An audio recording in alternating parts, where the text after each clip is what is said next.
Halo guys, assalamualaikum warahmatullahi wabarakatuh. Jumpa lagi bersama kami di Marola Channel. Seperti biasa, kami akan memberikan informasi-informasi terbaru seputar dunia perpolitikan yang semakin hari semakin memanas dan juga semakin kacau. Guys, geger, Presiden akal sehat kembali bikin kuping Presiden Jokowi terbakar. Siapakah dia?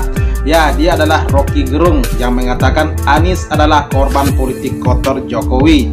Nah, penasaran seperti apa videonya? Mari kita saksikan. Let's go. Warga Depok dan Jaksel harus tahu ini. Desember tahun 2012, Pak Lurah berjanji akan memperbaiki jembatan tua. Kita jangan berbicara ini wilayah mana, ini milik siapa, enggak. Ini keselamatan warga yang kita jaga. Omongannya gedabrut. Alah, entut berut.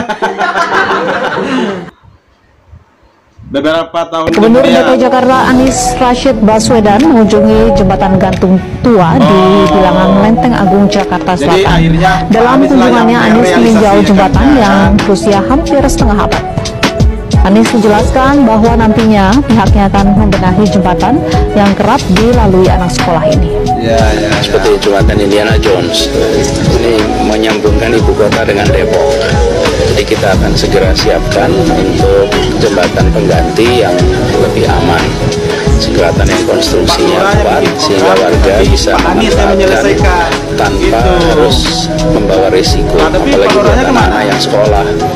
Masalah ini bukan masalah pendidikan, ini masalah infrastruktur. Meskipun banyak yang pakai adalah siswa. Jembatan baru penghubung dua wilayah Depok, Jakarta Selatan telah rampung. Jembatan ini menghubungkan Kelurahan Srenceng Sawah Jagakarsa, Jakarta Selatan dengan Kelurahan Pasir Gunung Selatan, Cimanggis, Depok, Jawa Barat. Jembatan bernama Wiratman Karkasa ini memiliki panjang 51 meter. Jembatan berdiri di sebelah jembatan gantung lama berjuluk Indiana Jones yang tetap dipertahankan. Mantap itu. Obligasi daerah. Obligasi itu apa sih? Lah ya. Oh, duitnya aja banyak. Obligasi itu apa sih? Dibatalin ya Pak? Dibatalin. Nggak tahu saya nggak tahu obligasi apa, untuk apa nggak ngerti, saya belum ngerti gitu. Tapi kita ngerti silpa kita aja 6 triliun, ya kan? Ini nanti bisa kejadian lagi tahun ini 6 sampai 7 lagi. Kita harus pakai obligasi ya. Jadi bukan penghematan ya Pak, tapi tidak terserap ya Pak. Tidak terserap itu masih. Ini momen Pak Lurah sedang punya ya guys. Iya kan? Ya Pak. Senang. Sana sini urusan taktik. Bila tidak ingin dikritik, jangan berpolitik dengan cara-cara licik. Ya, bagus. No team, no party. Ya, mantap. Anies Baswedan, saya sendiri ucapkan salah supaya kalian perbaiki. Anies adalah korban politik licik.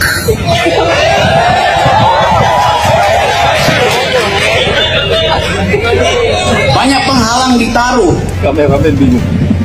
jalannya ditutup, tapi yang ditutup di bumi bisa dibuka di langit. Mantap, apaan tuh?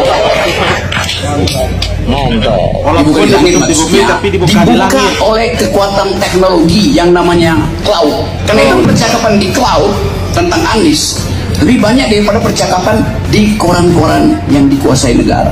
Jadi kita selalu tahu bahwa setiap upaya untuk menghalangi hak demokrasi, di dalamnya ada cara-cara taktis. Kita dulu berharap bahwa Pak Prabowo lebih dahulu mendaftar.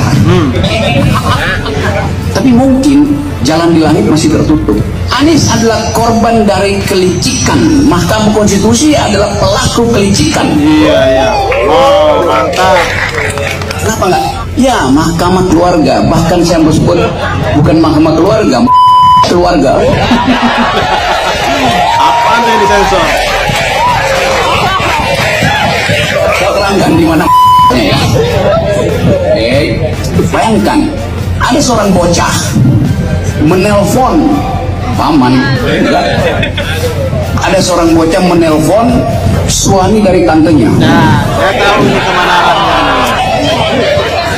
Ada tahu nggak kemana arahnya ini? Supaya abangnya bisa jadi wakil presiden atas perintah bapaknya. Jadi itu yang terjadi. Sebuah keluarga berupaya untuk mengendalikan sebuah bangsa, sementara setiap malam 9 juta keluarga di Indonesia tidur dengan perut keroncongan. Kelaparan di Indonesia itu ada 9,8 juta keluarga, tertinggi di Asia. Padahal hak dari 9, juta orang itu untuk memperoleh nutrisi minimal yang harus diberikan oleh negara. Ketika mereka bangun pagi, dia hanya berharap dapat BLT. Anda bayangkan, hak warga negara untuk disuapi oleh negara.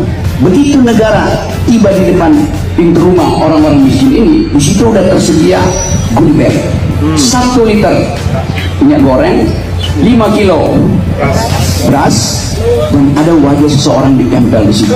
Iya, wow. Lebih dari 9 juta masyarakat Indonesia yang masih kelaparan saat ini, guys. Wow, itu jumlah yang sangat banyak ya. Apakah karena KPU belum resmi? Bukan. Karena dia masih menunggu keadaan memburuk, bukan keadaan membaik. Kalau keadaan membaik, ada yang mantul bingung kayak itu. Yaitu mesti menenteng-nenteng Jokowi, menenteng-nenteng Gibran, menenteng-nenteng Kaisang selama 5 tahun ke depan. Jadi secara tadi real politics, bagi Prabowo lebih baik Jokowi dimaksulkan daripada Prabowo harus menyelamatkan mereka selama 5 tahun. Itu kacau. Iya. Kondisi kita. Iya, betul. Kalau saya boleh baca jalan berpikir Pak Prabowo, yang pasti dia sembunyikan.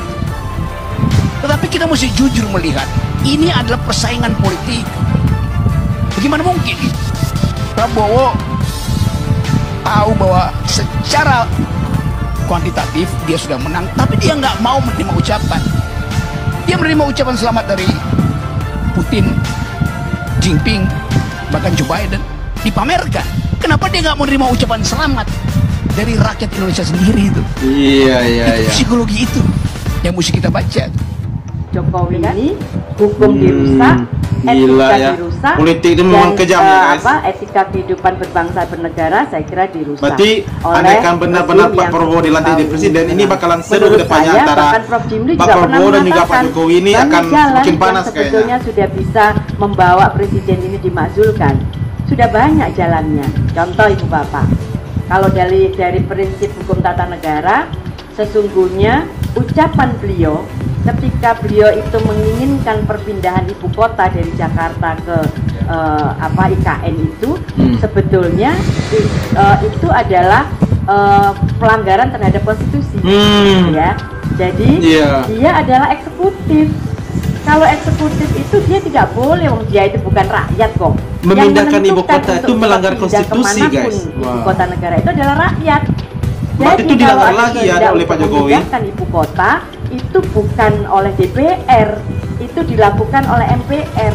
Dan MPR karena sekarang sudah bukan penjelmaan dari rakyat, MPR itu bukan penjelmaan sekarang. Kalau dulu MPR itu adalah penjelmaan seluruh rakyat Indonesia, sekarang bukan. MPR itu adalah lembaga negara yang anggotanya terdiri dari anggota DPR dan anggota DPD. Tidak ada sebutan dia adalah penjelmaan dari seluruh rakyat Indonesia. Maka ketika ada kehendak untuk memindahkan ibu kota harus dimintakan persetujuan ke rakyat, gitu kan? Nah, apa namanya? Itu harusnya referendum. Negara ini juga punya rakyat. Referendum itu ternyata sudah dihapus oleh reformasi yang kebablasan menurut saya. Jadi reformasi itu kemudian dihilangkan. Nah, jadi ada inkonsistensi. Presidennya itu dipilih secara langsung, ya, seolah-olah ini rakyat, tetapi tidak ada mekanisme di mana rakyat ini harusnya ada mekanisme juga yang memposisikan rakyat ini juga ketika ada kesalahan rakyat juga bisa langsung, kan? Nah, tidak ada sekarang itu mekanisme rakyat itu bisa meminta pertanggungjawaban langsung pada presiden. Nah, itu sama sekali tidak ada, sehingga menurut pendapat saya, apa yang dilakukan oleh Pak Jokowi sebagai presiden mengusulkan perpindahan ibu kota dan tiba-tiba diiyakan dalam sekejap mata tanpa ada analisis segala macam, kemudian tanpa ada meminta persetujuan rakyat, itu sudah salah satu jalan untuk pemakzulan. Karena itu pengkhianatan kepada negara, melanggar undang-undang dasar. Itu yang Oke, mantap, luar biasa. Tapi saya mengutip dari perkataan Rocky Gerung yang kedua tadi, andaikan benar-benar Pak Prabowo nanti dilantik jadi presiden, dan katanya itu akan menjadi beban oleh Pak Prabowo, seorang Jokowi dan sekeluarganya. Oke guys, gimana pendapatnya? Tolong sampaikan di kolom komentar. Sampai jumpa lagi di video berikutnya. Thank you.